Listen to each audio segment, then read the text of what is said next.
Hey guys, I'm Bissy Atkins. I'm Clara Teku. And I'm Mike Slim, sir. And this is Culture Unfiltered. Yes. Just a bunch of three amazing human beings are basically going to talk about hot topics and events that have occurred throughout the week or over a short period of time that affect the culture. So before we get into all of the nice stuff about culture and hot topics and all that stuff, guys, how you guys doing? How you doing?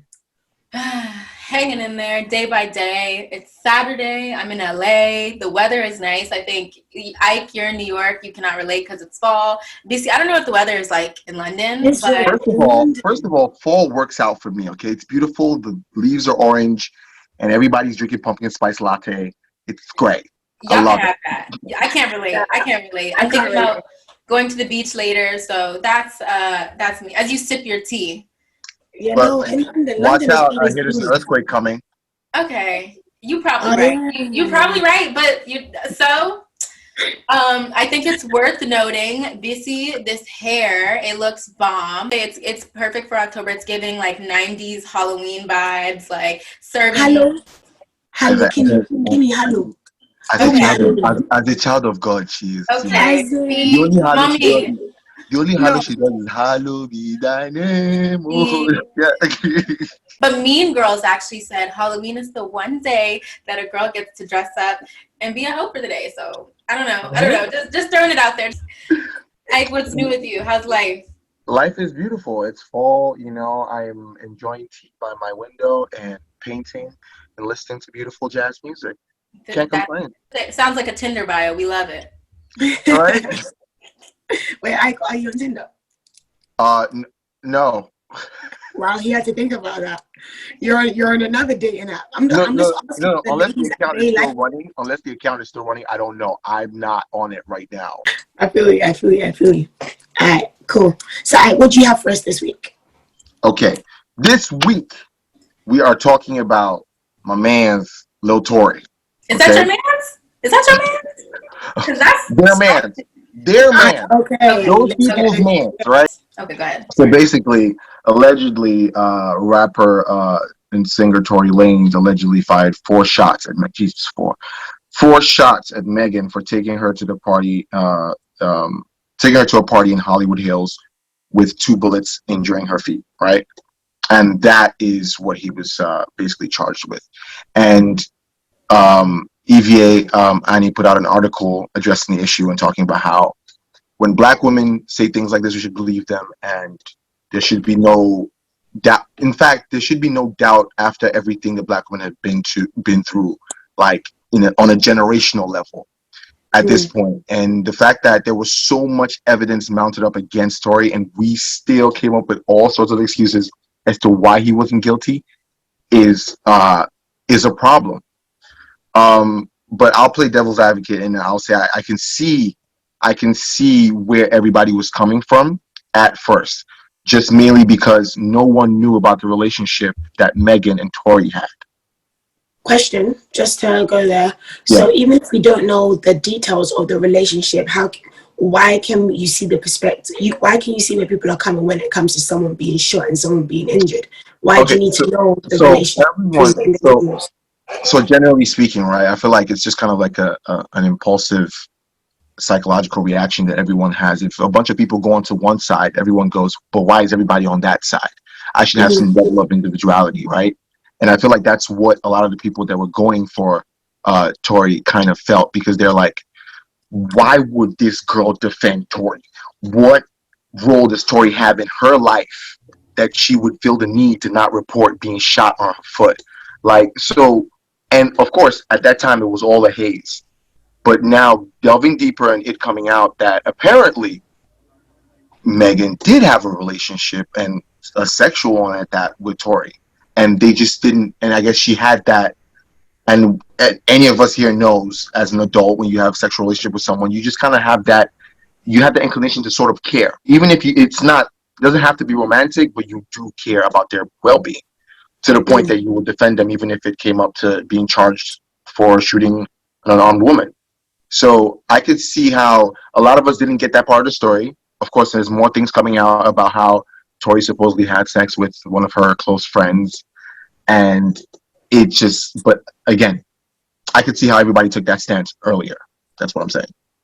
Okay. Yeah. Did y'all listen to the album? No.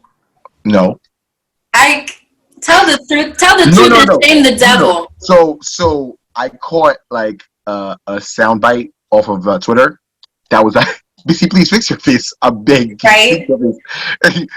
I caught a soundbite off of Twitter, and they someone was like, "Oh, see what he's talking about right here. He's speaking with pain in his heart." And I was like, "Let me hear this pain. Let me hear what exactly he's talking about." And I'm listening to it, and it really just sounded like he's hurt that the relationship is over. That's literally it, which makes him even more guilty.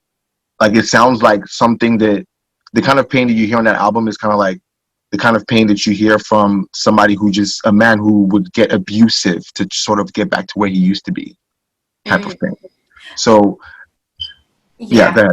I mean, I think what was the most frustrating for me in this whole thing was the women who I saw kind of capping for Tory and being like, okay, but Meg presents herself this way, or, she must have done something because she's bigger, or because I just feel like the world in general, when it comes to the opinions and the strife of Black women, specifically darker skinned women, specifically women who are bigger, like, nobody gets less justice than like a fat Black woman, for lack of better words. You know what I'm saying? Like, people always assume that she's going to be strong. People assume that she deserves the strife that she's getting. People assume that because Megan has a strong personality that she should be able to deal with it. And that was a lot of the conversations that I was hearing from a lot of women as well. And so, I mean, what's crazy to me is like Tory's project, I think it premiered at number 10 for the week.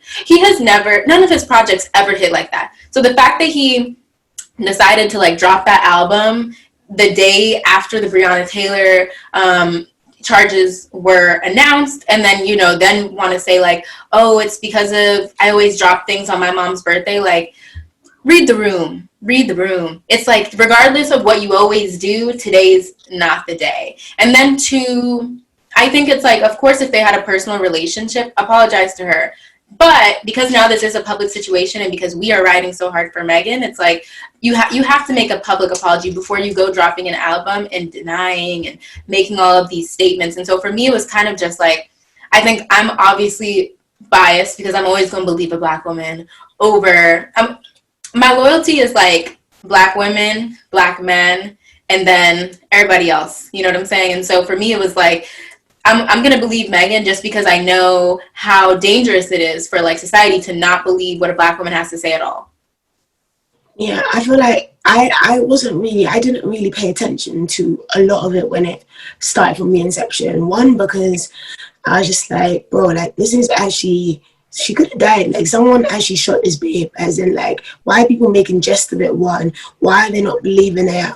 Or why is it so hazy? Why is it so gazy? And I didn't like it from the onset. And when I'm not really, like, into something, I don't really pay attention to it, because I'm just like, you guys are just chatting rubbish. And then to see that when I saw her live and she cried on her live, and she was even saying that she was scared for her life, in terms of the fact that when the police stopped the car, and obviously they had a gun in the car, and you know what's been happening in America even if you're unarmed. So even with that, she was fearing for her own life even further after her feet's been shot, and then she was fearing for the life of the person that shot her. And I was like, bro, like, again, the Black woman, even in her suffering, she's still trying to protect the Black man, even though he is the one that is harming her. Talk less of everybody else that's harming and questioning her. So I was like, bro, this woman, yes, she's a big woman, yes, she's tall, yes, she's a stallion, which, to be honest, she may not even be that tall, because I feel like a lot of people on WCMTV she's actually not. She's actually the same height as who was she? Was she like 5'10"? Zendaya. Yeah. She's Zendaya and everybody, but she's not treated with the same level of femininity as all these other women that are the same height as her. So it's actually ridiculous. That whole thing, I think that's ridiculous. And then to see that he was denying it, or that there wasn't any sort of clear dialogue with regards to what actually happened, and it was just all speculations, and to see that he dropped a song, I'm like, bro, are you trying to do the same thing that an album? Is he trying to do the same thing that Jada, his guy, was doing, or what was it? Like, I didn't really get it. Like, are you trying to gain monetary value over a criminal act that you've committed? Like, if you are really remorseful, forget all the pain that you're expressing in the music. You shot someone that could have burst a valve. That could have done something really bad that we could not have and make the Stallion because of whatever. You can't say it's because you're drunk. And I feel like people took it, the seriousness of the matter, it was so light. And I was like, how can that exist after everything that we are going through as a people, as in this 2020? Like, I just felt like it was really like all over the gap. So I didn't listen to the album. Him saying they're saying that he's being charged. Yes, of course, it's not nice to see a brother go down. However, repercussions are required for actions, and there's always consequences for actions that you take. Regardless if you are drunk out of your head, you put someone's life in danger.